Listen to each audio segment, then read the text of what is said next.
بسم اللہ الرحمن الرحیم۔ السلام علیکم ناظرین، آپ دیکھ رہے ہیں عارف حمید بھٹی یوٹیوب چینل۔ دنیا بدلتے ہوئے دیر نہیں لگتی۔ 20 جنوری سے پہلے ایک شخصیت ڈونلڈ ٹرمپ نام کی امریکہ کی صدر تھی۔ اس کی اپنی پالیسیاں تھیں، بھارت اس کے قریب تھا، سعودی عرب اس کے قریب تھا، اسرائیل کے لیے وہ نت نئے جتن کرتا تھا۔ اس کے اقتدار کا سورج غروب ہوا۔ جو بائیڈن نے 20 کو اوتھ لیا اور جو ڈونلڈ ٹرمپ کے قریب تھے، سعودی عرب، بھارت، اسرائیل کے بارے میں امریکہ کی پالیسیاں بدل گئی۔ جو بائیڈن کے آنے کے ساتھ ان کے وزیر خارجہ اور وزیر دفاع نے پاکستان کو اس خطے میں اہم قرار دے دیا، جبکہ اہم ذرائع کے مطابق امریکہ کے حساس ادارے نے کہا ہے کہ ماضی میں قتل ہونے والے جمال انٹیلیجنس رپورٹ شائع کی جائے گی۔ اگر یہ رپورٹ شائع ہوتی ہے تو سعودی عرب کے شہزادے محمد بن سلمان کی مشکلات کا سفر شروع ہو جاتا ہے۔ اختتام کہاں ہوگا یہ تو نہیں جانتے، لیکن جمال خشوگی کا قتل جو ترکی میں کروایا تھا مبینہ طور پر سعودی شہزادے نے، اگر اس کی رپورٹ آتی ہے تو امریکہ اور سعودی عرب میں نہ صرف فاصلے بڑھ جائیں گے بلکہ اس کا مستقبل بھی محفوظ نہیں رہے گا۔ ان کی بغاوت سعودی عرب میں بھی ہے، جبکہ اس موقع پر امریکہ نے پاکستان کو نہ صرف فوجی امداد بحال کرنے کا اعلان کیا بلکہ پاکستان کی امن کی کوششوں کو بھی سراہا، اور آنے والے دنوں میں امریکہ اور پاکستان کے تعلقات خوشگوار راستے کی طرف چل پڑیں گے۔ یقیناً یہ خبریں ساری بھارت کے لیے اچھی نہیں ہیں۔ ناظرین، آپ جانتے ہیں کہ امریکہ نے پوری دنیا پہ ڈونلڈ ٹرمپ ایک سائیکو کیس تھا۔ اس نے ایران کے ساتھ تعلقات خراب کیے، افغانستان کے ساتھ تعلقات خراب کیے اور پوری دنیا کے ساتھ تعلقات خراب کیے۔ ایون کہ امریکہ میں نفرت کے سفید فام کے نام پر بیج بوئے۔ وہ جنگوں کو ترجیح دیتا تھا، وہ ڈپلومیٹک گفتگو کرنے کی بجائے بےخودہ گفتگو کو زیادہ دیتا تھا، اور اس نے میڈیا کے ساتھ بھی تعلقات خراب رکھے۔ دنیا میں وہ ایک انتشار اور فساد کی شکل اختیار کرتا جا رہا تھا ڈونلڈ ٹرمپ۔ اب جیسے ہی جو بائیڈن منتخب ہوئے بھاری اکثریت سے، تو انہوں نے اپنی پہلی تقریر اور ان کے وزیر خارجہ، انہوں نے اپنی کابینہ میں 3 پاکستان افراد بھی شامل کیے، دنیا کی طرف دوستی کا ہاتھ بڑھایا۔ ڈونلڈ ٹرمپ کے دور کو ایک سیاہ دور قرار دیا جو بائیڈن نے۔ آپ کو یاد ہوگا کہ کچھ عرصہ قبل مدینے میں پیدا ہونے والے جمال خشوگی، جو ایک جرنلسٹ تھا، بڑی انویسٹیگیٹو سٹوریاں کرتا تھا، اس نے شاہی خاندان، سعودی عرب کے خاندان، محمد بن سلمان سمیت بڑی اہم سٹوریوں پر کام کیا، اور پوری دنیا اسے متحدہ عرب پر ایک سند کی درجہ دیتی تھی، اور وہ اس کے انٹرویو کرتی تھی، ایز اے ایکسپرٹ اس کو لیتی تھی، ایز اے اینالسٹ اس کو لیتی تھی۔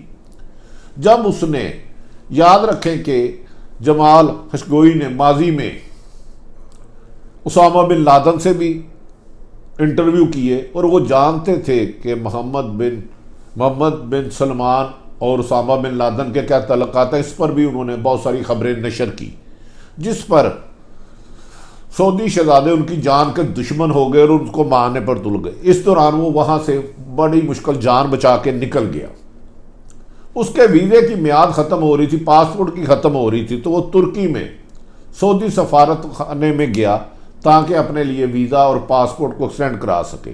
اس کے جاتے ہوئے کی ویڈیو تمام CCTV پر کور ہے، لیکن واپسی پر نہیں آیا۔ جب اس سلسلے میں دنیا میں اظہار رائے کو قتل کرنے پر آواز اٹھائی گئی تو سعودی عرب میں ہلچل مچ گئی، ترتلی مچ گئی کہ ہم نے کیا کیا۔ بعد میں پتہ چلا کہ اس کو، لاش کو ادھر قتل کر کے ٹکڑے کر کے پھینک دیا گیا ہے۔ اس پر پوری دنیا کا میڈیا چیخ اٹھا، انٹرنیشنل میڈیا نے ہر جگہ اس پر آواز اٹھائی۔ امریکہ نے بھی اس بارے میں، امریکی ایجنسی نے اس کے بارے میں مکمل تحقیقات کی۔ ان کی تحقیقات میں یہ بات ثابت ہوئی، جو ابھی تک انٹرنیشنل میڈیا اس کو کہہ چکا ہے، کہ اس قتل میں، جمال خشوگی کے قتل میں محمد بن سلمان کا ہاتھ تھا۔ انہوں نے بعض ایسی کمپنیاں، ایسے گینگ ہائر کیے تھے جنہیں ٹارگٹ دیا تھا کہ جمال کو قتل کر دیا جائے۔ جیسے ہی وہ استنبول کی ایمبیسی میں گیا تو کچھ ہی دیر بعد اس کی موت کی خبر آئی۔ اب جو بائیڈن انتظامیہ نئی جو منتخب ہو کے صدر آئے ہیں، انہوں نے، ان کی انٹیلیجنس اداروں نے اعلان کیا ہے کہ جو جمال خشوگی کے مرڈر کی تحقیقات ہیں، جس میں اصل قاتلوں کی طرف نشاندہی کی گئی ہے، اس کو وہ پبلک کر سکتے ہیں۔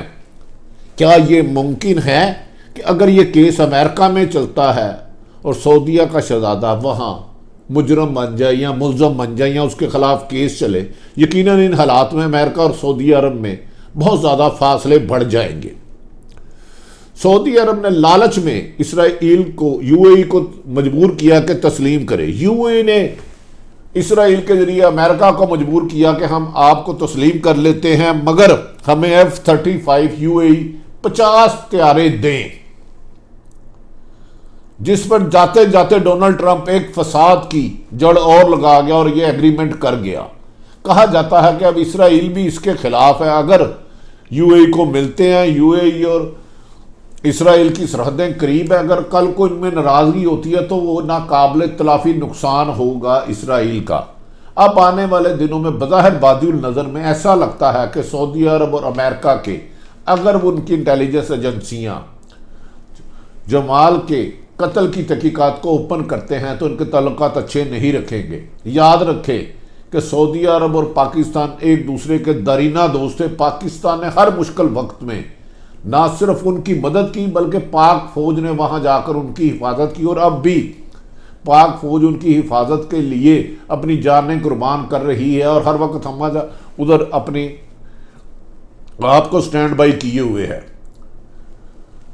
جب اسرائیل کے پریشر آیا تو پاکستان کے ساتھ سعودی عرب نے بھی تعلقات خراب کر لیے، جو پیسے دیے تھے وہ واپس مانگنے شروع کر دی۔ اب بظاہر سعودی عرب کی اس پالیسی میں وہ تنہا ہوتا ہوا نظر آتا ہے جب سے ڈونلڈ ٹرمپ قصہ ماضی ہوئے۔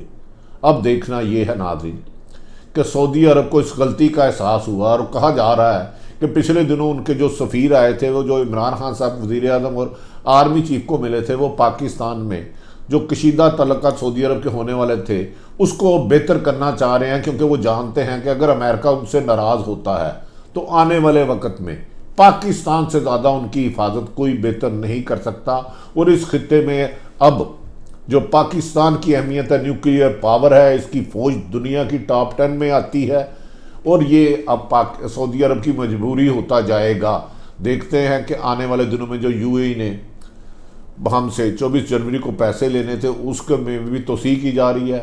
اور پاکستانیوں کے لیے ایک اچھی خبر ہے کہ جو بائیڈن نے پاکستان کے ویزوں کو میں نرمی پیدا کر دی ہے، ان کے امیگریشن قوانین پاکستان کے لیے بہتر کر دیے گئے ہیں، اور پاکستان آنے والے دنوں میں جو امریکہ کے نشانے میں تھا اب امریکہ کی دوستی میں ہوگا، اور پاکستان کی امن کی کوششوں کو افغانستان میں امریکہ نے بھی سراہا ہے۔ یقیناً ان حالات سے بھارت ناخوش ہوگا، اسرائیل ناخوش ہوگا، لیکن ایک سیاہ دور جو ڈونلڈ ٹرمپ کا ختم ہونے کے بعد پاکستان اور امریکہ کے درمیان نئے سورج طلوع ہوا ہے، اس کے اثار آنے والے دنوں میں پاکستان میں معاشی طور پر بھی بہتر آئیں گے، اور دفاعی طور پر بھی مزید بہتری آنے کا امکان ہے۔ ناظرین، عارف حمید بھٹی نے موجودہ صورتحال آپ کو رکھی، آپ کے سامنے رکھی۔ کیا آنے والے دنوں میں اگر جمال رپورٹس شائع ہوتی ہیں اور اس میں اہم ترین ملک کے لوگ نامزد ہوتے ہیں تو ان کا مستقبل کیا ہوگا؟ یقیناً یہ ایک آزمائش کا وقت آئے گا یو اے کے لیے، عرب ممالک، خلیجی ممالک کے لیے اور پاکستان کے لیے۔ ناظرین، عارف حمید بھٹی کا یوٹیوب چینل پسند آئے تو اسے سبسکرائب کریں، بیل آئیکن پریس کر لیں، جیسے ہی نئی ویڈیو ہے آپ تک پہنچ سکے۔ اپنے ارد گرد رہنے والوں کی خوشیوں کا خیال رکھیں، کسی کی بھی تکلیف کا باعث نہ بنے۔ پاکستان زندہ باد۔